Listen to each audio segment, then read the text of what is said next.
Alors bonjour à tous et à toutes. Dans ce magazine 1001 astuces du mois d'avril, nous allons voir une nouveauté de chez Primo. Ensuite, nous verrons un test entre la pâte Oyumaru et la pâte Siligum. Puis nous verrons comment faire un moule gaufre avec une tapette à mouche, ainsi qu'une texture fourrure avec un gant de toilette. Et enfin, nous verrons quelles sont les différentes techniques pour faire des macarons. Depuis le début du mois d'avril, Sculpey n'arrête pas de sortir de nouvelles couleurs. Donc je pense qu'il y aura de nouvelles couleurs qui sortiront d'ici à ce que la vidéo soit publiée. Donc tout d'abord, la pâte Teal Pearl et la Sunset Pearl, la Acid Yellow et la Graphite Pearl, la Wisteria et la Periwinkle, Opal et Rose Gold Glitter. Ces pâtes ne sont pas encore disponibles à l'achat et on ne sait pas quand elles le seront, mais en tout cas j'ai vraiment hâte de les tester. L'Oyumaru est une pâte pour créer des moules. Elle se présente sous forme de petits bâtonnets qui sont assez flexibles. Elle est disponible dans nombreuses coloris comme du jaune et du transparent. Comment créer un moule avec de l'Oyumaru? Il nous faut juste de l'eau à 80 degrés, un linge, une pince épilée. Mettez quelques minutes votre pain dans l'eau chaude. Après quelques minutes dans l'eau chaude, sortez-le à l'aide d'une pince et séchez-le sur un linge. Formez une boule et moulez votre pièce. Laissez-le sécher environ 5 minutes pour que la pâte durcisse. Quand le moule est dur, démoulez l'objet. Maintenant, je vais réaliser un petit test.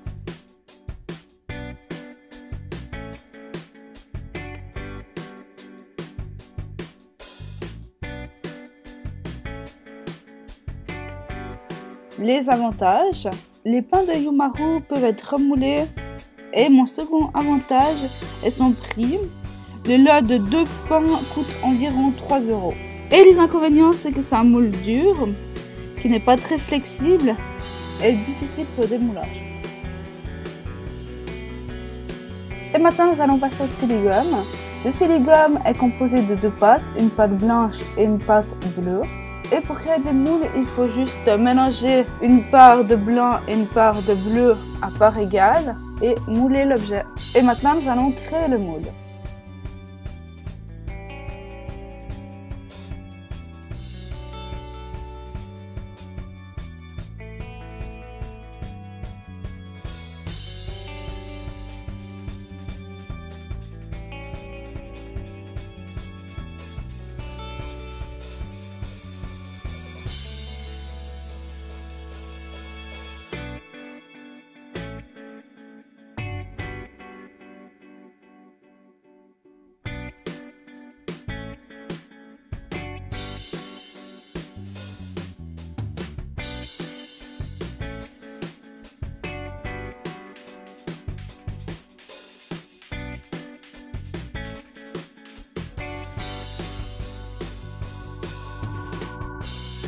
Les avantages du Siligum est que nous avons un moule flexible, facile à démouler, il passe au four. Et pour les inconvénients, c'est son prix, car pour 100 grammes, il coûte environ 15 € et on ne peut pas réutiliser les moules comme l'Oyumaru.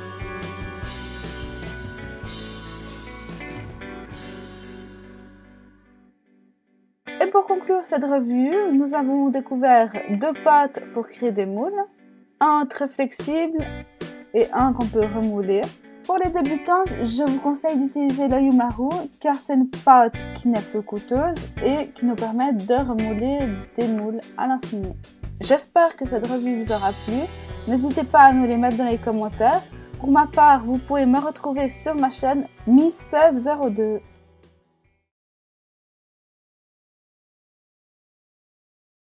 Coucou tout le monde, je m'appelle Alban, j'ai fait de la filmo depuis 1 an et je vais moi aussi animer cette chaîne en vous présentant des astuces et des tests. Donc aujourd'hui on commence par une astuce pour faire un moule à gaufre avec une tapette à mouche. Donc pour le matériel, il faudra une tapette à mouche bien sûr. Un rouleau, c'est facultatif mais beaucoup plus pratique. Et une pâte à moule, donc pour moi ça sera de l'Oyumaru. Hop. Donc l'Oyumaru, on la met dans un bol avec un quart d'eau, pardon. Et on la met 2 à 3 minutes au micro-ondes. Donc moi je l'ai déjà fait hein, pour que ce soit plus rapide.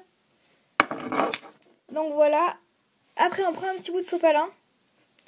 Et on met la boule d'Oyumaru dedans pour enlever l'eau. Hop. Donc voilà, après on en forme une petite boule. Hop.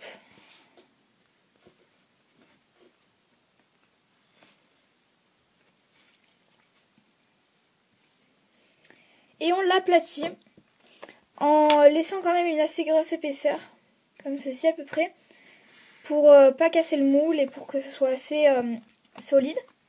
Donc après on prend la tapette à mouche quand vous avez votre forme de moule. Hop.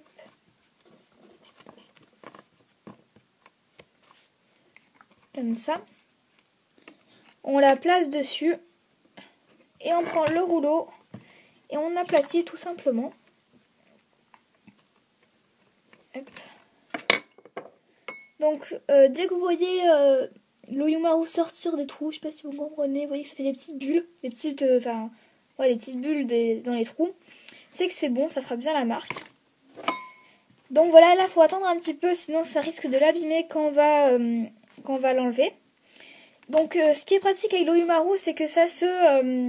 comment dire ça, on peut le réutiliser si on loupe le moule par exemple. Là si je le loupe, je le remets dans l'eau, je le remets au micro-ondes et je peux le réutiliser. Donc ça c'est très pratique pour les débutants qui commencent les moules, puisque du coup on gaspille pas de pâte. Donc je trouve ça super pratique. Donc après on regarde quand est-ce que c'est bon. Donc dès que ça devient dur, c'est bon normalement. Et on le décolle délicatement par les bords, je sais pas si, voilà. Hop, en commençant par les bords. Hop. Et voilà, ça se démoule tout seul. Donc après ça fait un très beau, des très belles marques. Donc ça fait vraiment la marque des gaufres. Je sais pas si vous allez bien voir. Mais ça fait super bien je trouve. Et du coup voilà, ça nous fait un petit moule. En plus on peut faire du coup des gaufres à la taille qu'on veut. Donc voilà, par exemple moi j'en ai fait une à cette taille. Après on peut très bien les faire en triangle. Donc voilà, ce qui est très pratique du coup, c'est franchement super. Donc voilà, j'espère que cette petite vidéo, cette petite astuce vous aura plu et qu'elle vous aura servi si vous l'avez faite. Et du coup, on se retrouve une prochaine fois pour une nouvelle astuce. Ciao! Alors bonjour, je vais vous montrer comment faire une texture fourrure. Donc c'est très simple, vous prenez votre pâte, donc moi c'est de l'Oyumaru comme Alban, vous suivez la même méthode que je vous ai montré. Ensuite vous prenez soit une serviette, soit un torchon, enfin quelque chose qui a une texture un petit peu comme ça, un peu poilue. Et vous venez l'appliquer en appuyant bien. Ensuite vous allez attendre que ça sèche. Quelques minutes vous pouvez retirer votre moule. Hop. Parfait, là il a bien marqué, c'est génial. Et ensuite on va faire un petit test. Donc là j'ai pris une pâte un peu crado, un reste de pâte. On va venir appliquer le moule. Hop, on appuie bien. Enfin le moule, c'est plutôt une plaque de texture quoi. Et donc voilà le résultat. Donc c'est pas super si jamais vous faites des animaux et vous voulez faire une texture poil, si jamais vous avez envie de faire un vêtement avec une texture fourrure. Enfin voilà, il y a plein de possibilités. Et c'est super facile. Voilà.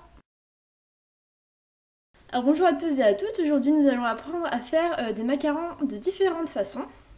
Donc tout d'abord pour faire la forme du macaron, donc là je vais prendre hop, un bout de rouge. Bon je fais ça un peu, je maltraite un petit peu ma fimo j'avoue. Donc voilà, on fait une boule pour bien mettre ça correctement. Et après donc je vais vous montrer deux techniques différentes pour déjà faire la forme du macaron. Ah, merci les chiens. Donc soit on coupe en deux, voilà, on fait une partie plus grosse que l'autre, enfin moi c'est ce que je fais.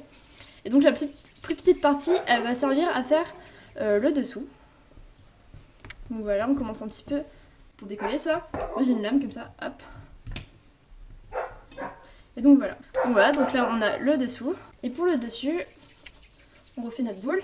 Et puis après moi je viens l'aplatir avec la main comme ça. Et donc voilà, ça fait un aspect bombé. Et après il ne vous reste plus qu'à le lisser avec une lingette. Voilà, faut juste surveiller que ça fasse à peu près de la même taille. Là on voit que le dessous est un peu plus petit, donc je viens de le réécraser un petit peu. Et voilà, donc déjà on a les coques de macarons, on verra la suite après. Je vais vous montrer à présent la deuxième méthode pour faire les coques de macarons. Alors la deuxième méthode pour faire les macarons, il vous faudra un emporte-pièce rond de préférence. Enfin, si vous voulez un macaron rond, ce qui paraît assez logique. Vous faites un petit boudin comme ça. Hop, vous l'écrasez. Une fois que c'est assez écrasé, vous prenez votre emporte-pièce. Alors vous prenez déjà du papier du film alimentaire comme ça. Vous posez dessus. Et après vous prenez un emporte-pièce. Donc voilà, il y a moi j'ai différentes tailles. Donc j'ai ça, c'est un bouchon doseur, pardon. Ou bien ça, c'est un haut de rouge à lèvres. Et donc ça fait très bien emporte-pièce. Après vous venez, hop, passer là-dessus. Donc ça vous fait une première coque. Pour faire la deuxième, vous faites exactement pareil. Donc là, moi, ce sera mon dessus. Et comme j'aime bien que le dessous il soit plus fin. Et vous venez faire la même chose.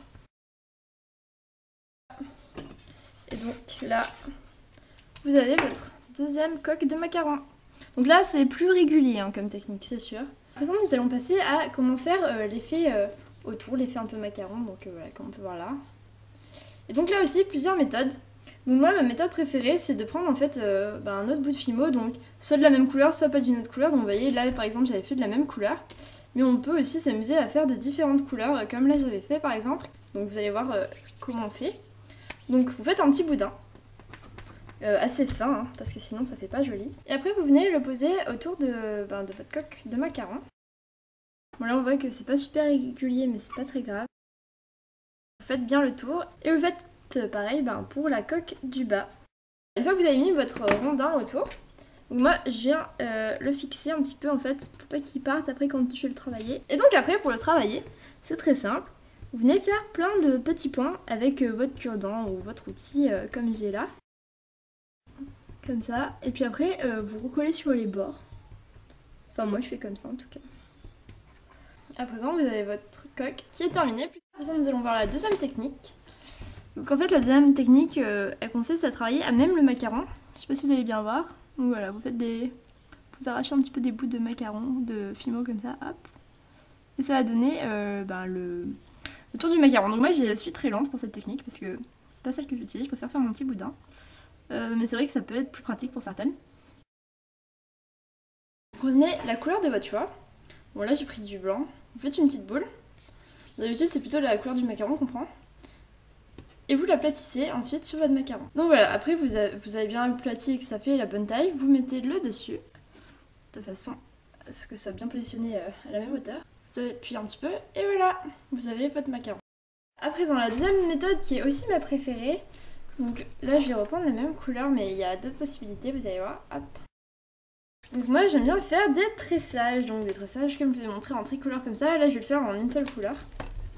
Donc pour ça vous prenez votre fimo, vous faites un boudin comme on a vu tout à l'heure. Une fois que vous avez votre boudin, il ne faut pas qu'il soit trop épais, donc il est peut-être même un petit peu épais pour la taille de mon macaron violet, je vous rappelle il est tout petit, voilà.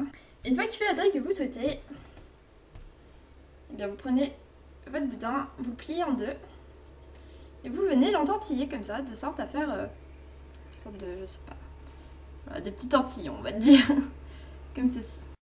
À l'aide de votre scalpel, vous venez couper les extrémités. Vous prenez votre dessous, enfin moi je prends le dessous, mais si vous voulez prendre le dessous quand même. Et vous allez venir le poser. Vous mettez bien au bord, hein, pour bien venir faire la jointure comme ça. Et puis au centre, vous n'allez pas le laisser creux, donc soit vous mettez de la fimo liquide, soit moi je viens de mettre de la fimo.